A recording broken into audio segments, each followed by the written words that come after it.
Hi viewers, welcome to యోగ సూత్ర.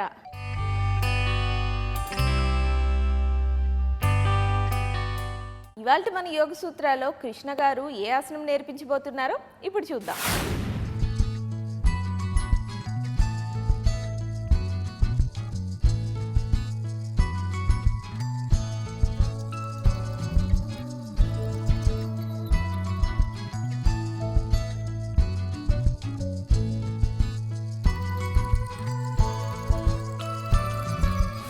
నమస్తే. ఈరోజు యోగా సూత్రాలో చేసే ఆసనం పేరు పద్మ సేతుబంధాసనము. ఈ పద్మ సేతుబంధాసనము మనము ఇంతకు ముందే చేసాము, కానీ ఈరోజు మనము బ్లాక్ హైట్ని పెంచి ఈ ఆసనం చేస్తూ బ్యాక్ బెండ్లో కూడా వెళ్తున్నాము. ఈ ఆసనము ఇంతకుముందు చేసిన లాగానే ఉంటుంది, కానీ దీంట్లో వేరియేషన్ అనేది ఉంది. మన యోగా ప్రాక్టీస్ని పెంచుకుంటూ ఒక లెవెల్ నుంచి ఇంకో లెవెల్కి వెళ్తూ ఉండాలి. అలా వెళ్ళడానికి మనము ఆసనాలలో కొత్త ఎలిమెంట్ని యాడ్ చేస్తూ ఉండాలి. ఎలిమెంట్ని యాడ్ చేయడం అంటే ఏదో కార్డియో వేరే వర్కౌట్స్ని యాడ్ చేయడం కాదు. 2 ఆసనాలని కలపడము, 3 ఆసనాలని కలపడము, అవన్నీ చేస్తూ ఉండాలన్నమాట. మనకు కొద్దిగా ఛాలెంజింగ్గా ఉండేలాగా చేస్తూ ఉండాలి. ఇక్కడ సేతుబంధాసనము వీపుపై పడుకుని చేసే ఆసనము. అలానే పద్మాసనము కాళ్ళు తొడలకి సంబంధించిన ఆసనము. ముందు కాళ్ళు తొడలకి సంబంధించిన వార్మప్ చేసి దాని తర్వాత ఈ ఆసనంలో వెళ్తాము. బ్లాక్స్ని పక్కకు పెట్టేసి మనము పాదాలని ఒక దగ్గర పెట్టి బద్ధకోణాసనం చేద్దాము. ఈ యొక్క ఆసనము అన్ని తొడ కండరాలకు ఒక మంచి వార్మప్. ఈ తొడ కండరాలని బాగా కదిలిస్తూ పొట్ట కండరాలని బిగిస్తూ ఎప్పుడైతే మనము కాళ్ళని ఇలా కదిలిస్తుంటామో దాంతో మన నడుము తొడలలో రక్త ప్రసరణ బాగా జరుగుతుంది. శ్వాస తీసుకుంటూ వదిలేస్తూ ఇలా మనము కాళ్ళని కదిలిస్తూ ఉండాలి. వీపుని నిటారుగా చేస్తూ ఉండండి. శ్వాస తీసుకోండి, వదిలేయండి. ఇలా కొంత సమయం పాటు కాళ్ళని కదిలించిన తర్వాత మనము 2 మోకాళ్ళని దగ్గరగా తెచ్చేసి కాళ్ళని ఈ విధంగా కుడివైపు ఎడమవైపు తీసుకెళ్తూ ఉండాలి.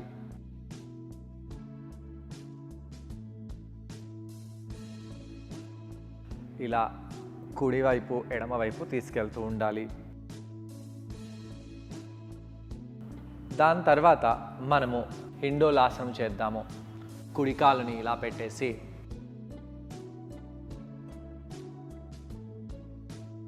కాళ్ళని సైడ్ టు సైడ్ చేస్తూ ఉండాలి. ఇలా తొడని సైడ్ టు సైడ్ కదిలించిన వలన మన తొడ కండరాలలో ఉండే కండరాలు వార్మప్ అయిపోతాయి. అక్కడ రక్త ప్రసరణ కూడా బాగా జరుగుతుంది. ఎడమవైపు కూడా అదే విధంగా కాళ్ళని పట్టుకొని సైడ్ టు సైడ్ చేయాలి.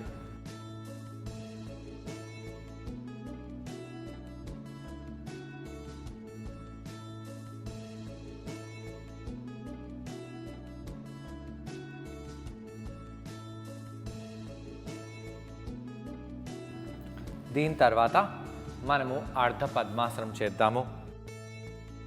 అర్ధ పద్మాసనంతో నెమ్మదిగా మనము పూర్ణ పద్మాసనము చేద్దాము. శ్వాస తీసుకుంటూ శ్వాసని వదిలేస్తూ ఇక్కడ ఈ విధంగా ఉండండి.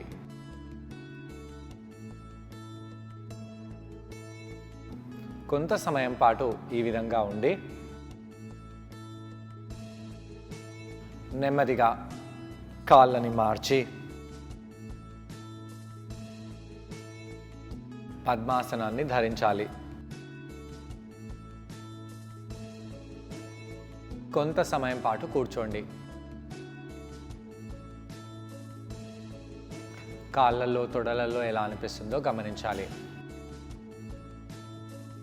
ఈ విధంగా రక్త ప్రసరణ కాళ్ళల్లో ఎలా జరుగుతుందో గమనిస్తూ కండరాలకి ఎలా అనిపిస్తుందో గమనిస్తూ నెమ్మదిగా ఆసనం నుంచి బయటికి వచ్చేయండి. ఇప్పుడు ఒకసారి మనము మార్జరీ ఆసనం చేద్దాము. ఇలా చేతులని భుజాల కింద పెట్టేసి వీపుని ఆర్చ్ చేస్తూ బ్యాక్ని రౌండ్ చేస్తూ ఉండాలి.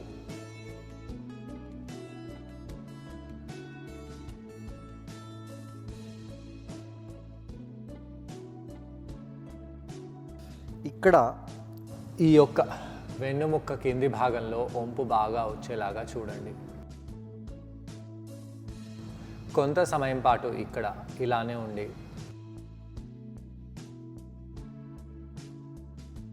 ఇలా రౌండ్ చేయాలి.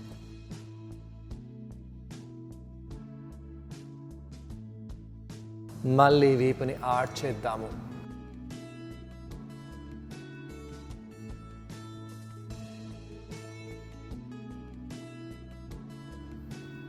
బ్యాక్ని రౌండ్ చేయండి.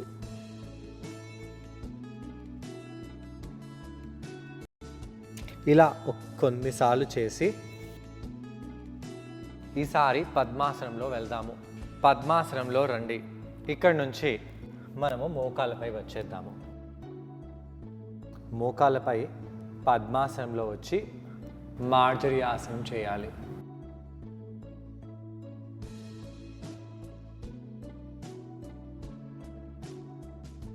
ఇక్కడ ఎలా అనిపిస్తుందో గమనించండి.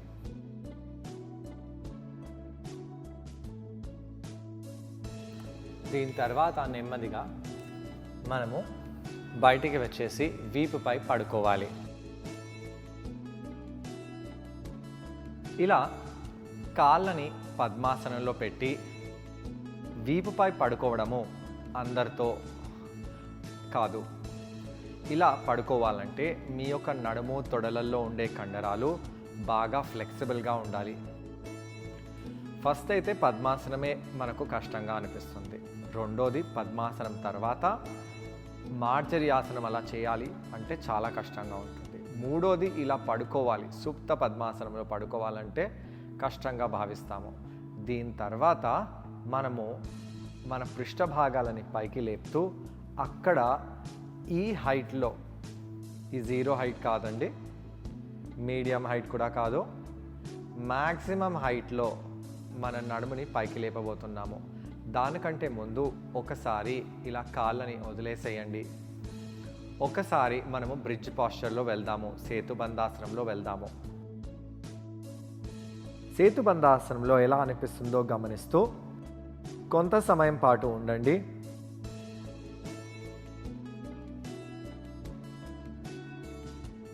కిందికి వచ్చేసేయండి. మళ్ళీ పైకి వెళ్ళి మోకాళ్ళని దగ్గరికి తెస్తూ ఈసారి పృష్ఠ భాగాల కింద ఈ విధంగా ఈ బ్లాక్ని తీసుకొని తెచ్చి పెట్టాలి.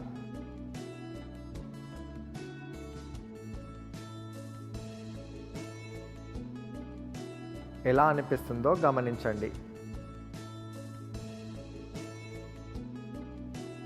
పొట్ట కండరాలని కొద్దిగా లోపలికి బిగించాలి.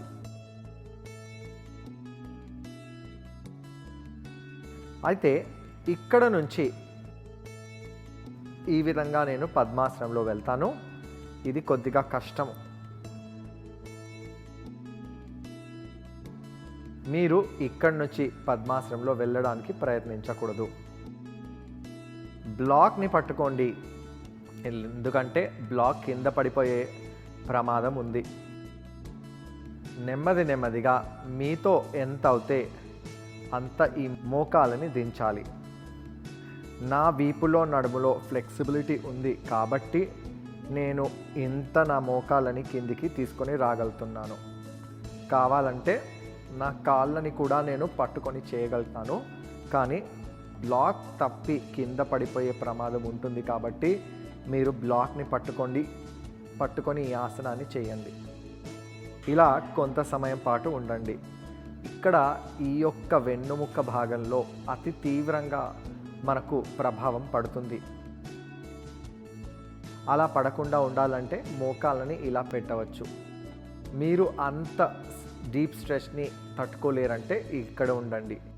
కాదు మాకు అలా స్ట్రెచ్ కావాలి అనుకుంటే ఛాతీని కూడా ఇలా పైకి చేస్తూ ఉండాలి, మోకాళ్ళని కిందికి చేస్తూ ఉండాలి.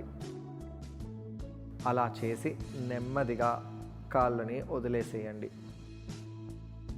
కిందికి వచ్చేసేయండి. నడుములలో తొడలలో ఎలా అనిపిస్తుందో గమనించండి.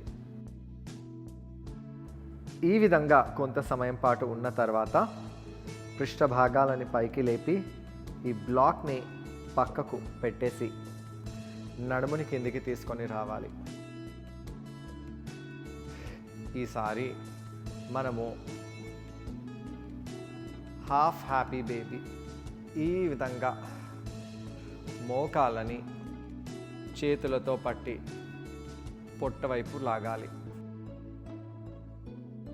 మీకు కావాలంటే మోకాలని కొద్దిగా దగ్గరగా తెచ్చేసి కూడా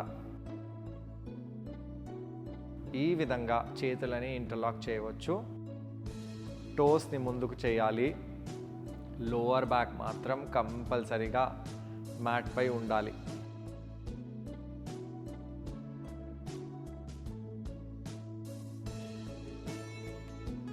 ఎలా అనిపిస్తుందో గమనించండి.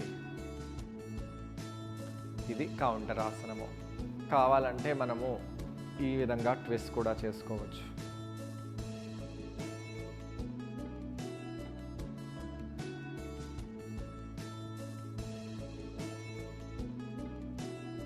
పాదాలని మోకాలని ఒక దగ్గర పెట్టడం లేదు, ప్యారలల్గానే పెట్టి ఈ స్ట్రెచ్ని చేస్తున్నాను. అలా చేసిన తర్వాత శవాసనంలో వెళ్ళి రిలాక్స్ అవుదాము. కృష్ణ గారితో కలిసి నేను కూడా ఈ ఆసనాన్ని చేయడానికి జాయిన్ అవుతున్నాను. మీరు కూడా ట్రై చేయండి. నమస్తే. ఈరోజు యోగా సూత్రాలు చేసే ఆసనం పేరు పద్మ సేతుబంధాసనము. ఈ పద్మ సేతుబంధాసనంలో మనము బ్లాక్ని మ్యాక్సిమం హైట్లో మన నడుము కింద పెట్టి చేస్తున్నాము. ఈ యొక్క ఆసనంలో కింద పడిపోయే ప్రమాదం ఉంటుంది కాబట్టి మనము కొద్దిగా జాగ్రత్తగా ఈ ఆసనాన్ని చేయాలి. పద్మాసనానికి ప్రిపరేషన్ చేసి దాని తర్వాత సేతుబంధాసనంలో వెళ్ళి మనము ఈ ఆసనం చేద్దాము. ముందుగా మనము బద్ధకోణాసనంలో కూర్చుందాము. పాదాలని బద్ధకోణాసనంలో తీసుకెళ్ళి పాదాలని బద్ధకోణాసనంలో పెట్టి మనము కాళ్ళని బాగా కదిలించాలి. శ్వాస తీసుకుంటూ శ్వాసని వదిలేస్తూ తొడలని బాగా పైకి కిందికి కదిలించుదాము.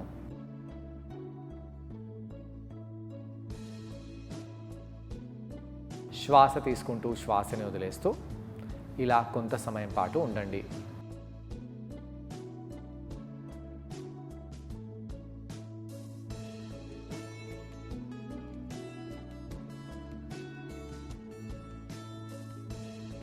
ఇలా కొంత సమయం పాటు కాళ్ళని బాగా కదిలించిన తర్వాత మనము రెండు కాళ్ళని ప్యారలల్గా పెట్టాలి. మోకాలని ఫోల్డ్ చేసి ప్యారలల్గా పెట్టండి. చేతులని వెనకాల తీసుకెళ్ళి రెండు కాళ్ళని కుడివైపు చేయడము ఎడమవైపు చేయడం చేస్తూ ఉండాలి. కొన్నిసార్లు ఇలా చేయండి.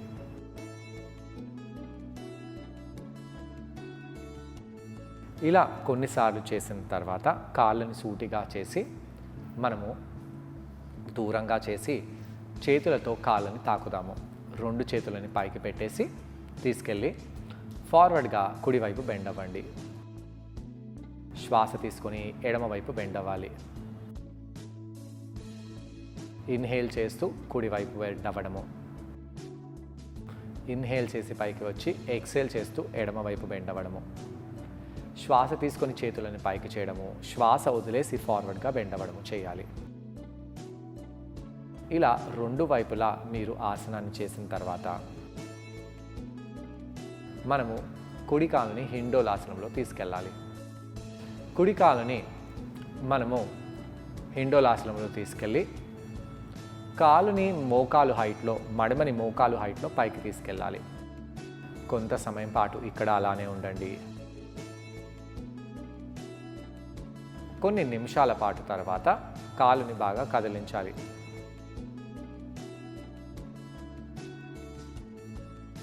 తొడలో ఏమవుతుందో నడుములో ఏమవుతుందో గమనిస్తూ ఉండాలి.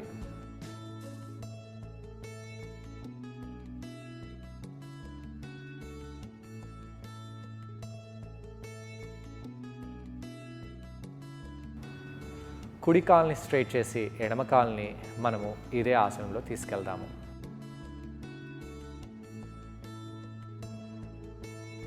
ఎడమ కాలుని అదే విధంగా మనము సైడ్ టు సైడ్ చేద్దాము.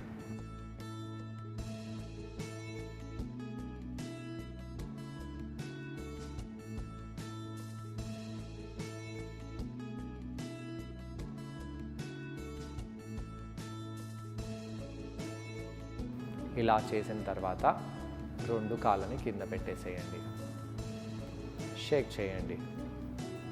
ఇప్పుడు పద్మాసనంలో వెళ్దాము. కుడి కాల్ని ఎడమ తొడపై పెట్టేసేయండి, ఎడమ కాల్ని కూడా కుడి తొడపై పెట్టాలి. పద్మాసనంలో కొంత సమయం పాటు ఉండండి.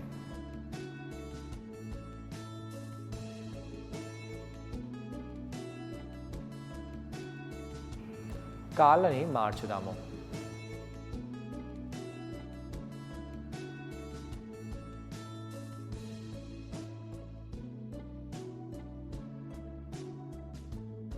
శ్వాస తీసుకుంటూ వదిలేస్తూ ఇలా ఉండండి.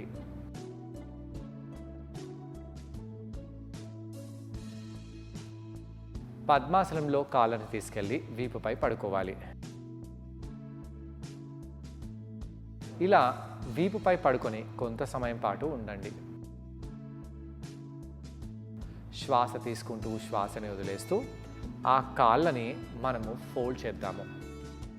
ఇక్కడే ఉండాలి. శ్వాస తీసుకుంటూ శ్వాసను వదిలేస్తూ ఎలా అనిపిస్తుందో గమనించండి.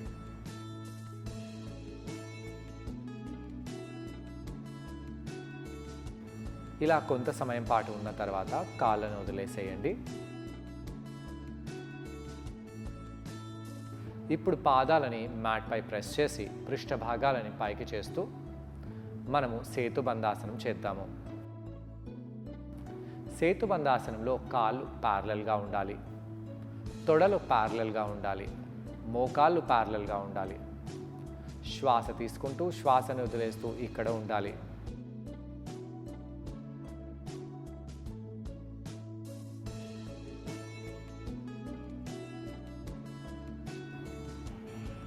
నెమ్మదిగా కిందికి వచ్చేసేయండి. మళ్ళీ పైకి వెళ్ళాలి.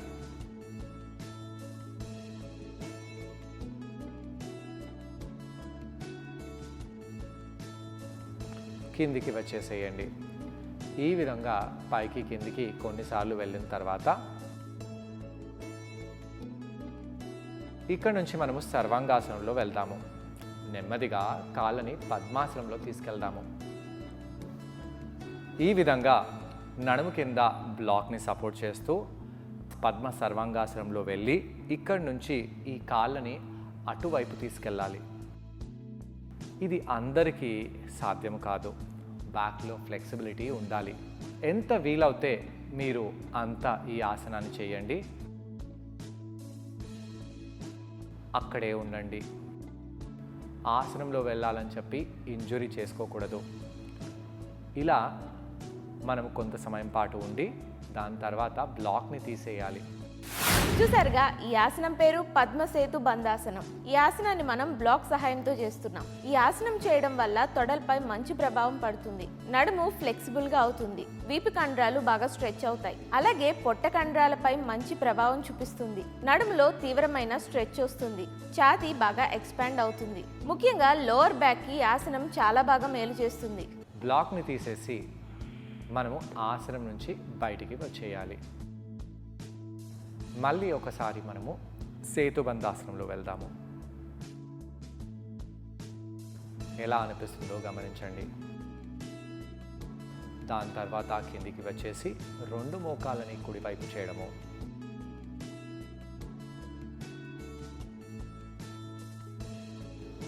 రెండు మోకాళ్ళని ఎడమవైపు చేయడము. అలా చేసి శవాసనంలో రిలాక్స్ అయిపోవాలి.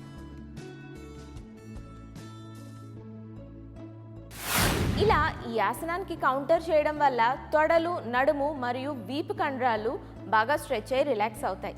ఇవాళ మన యోగా సూత్రాలో కృష్ణ గారిని అడగబోయే క్వశ్చన్ ఏంటి అంటే, ఈ ఆసనం చేసేటప్పుడు ఎలాంటి జాగ్రత్తలు తీసుకోవాలి? ఈ ప్రశ్నకి సమాధానం కృష్ణ గారి మాటల్లో విందాం. ఈ ఆసనం చేసేటప్పుడు ఎలాంటి జాగ్రత్తలు తీసుకోవాలి? ఈ ఆసనం చేసేటప్పుడు మీ లోవర్ బ్యాక్లో అంత స్ట్రెంగ్త్, అంత ఫ్లెక్సిబిలిటీ ఉందా లేదా ముందు తెలుసుకొని దాని తర్వాత ఈ ఆసనాన్ని చేయండి. బ్లాక్ని అక్కడ పెట్టి మీరు మోకాలని కిందికి తీసుకొని వచ్చినప్పుడు ఆ యొక్క ప్రాంతంలో ఎక్కడైతే బ్లాక్ పెట్టారో అక్కడ బ్లాక్ మీ బ్యాక్ పెయిన్కి బ్యాక్ని బాగా గట్టిగా ప్రెస్ చేస్తుంది. దాని వలన మనకు బ్యాక్ పెయిన్ వచ్చే ప్రమాదము, కింద పడిపోయే ప్రమాదం ఉంటుంది. బ్లాక్ని గట్టిగా పట్టుకోవాలి. ఫోమ్ బ్లాక్తో మీరు ఈ ఆసనం అస్సలు చేయకూడదు. చేసినా కింద పడిపోయే ప్రమాదము, స్లిప్ అయిపోయే ప్రమాదము చాలా ఉంటుంది. కేవలం చెక్క బ్లాక్తోనే ఇలా చేయండి. ఈ ఆసనము మీరు చేసే ముందు బాగా ప్రిపరేషన్ చేసి ఆసనం చేస్తే మంచిది. చూసారుగా పద్మసేతు బంధాసన ఎలా చేయాలో. సో మీరు కూడా ఖచ్చితంగా ట్రై చేసి దీనివల్ల వచ్చే లాభాలన్నీ పొందండి. సో ఇది ఇవాల్టి మన యోగ సూత్ర. నెక్స్ట్ ఎపిసోడ్లో మరొక ఆసనంతో మీ ముందుంటాం. Until then bye.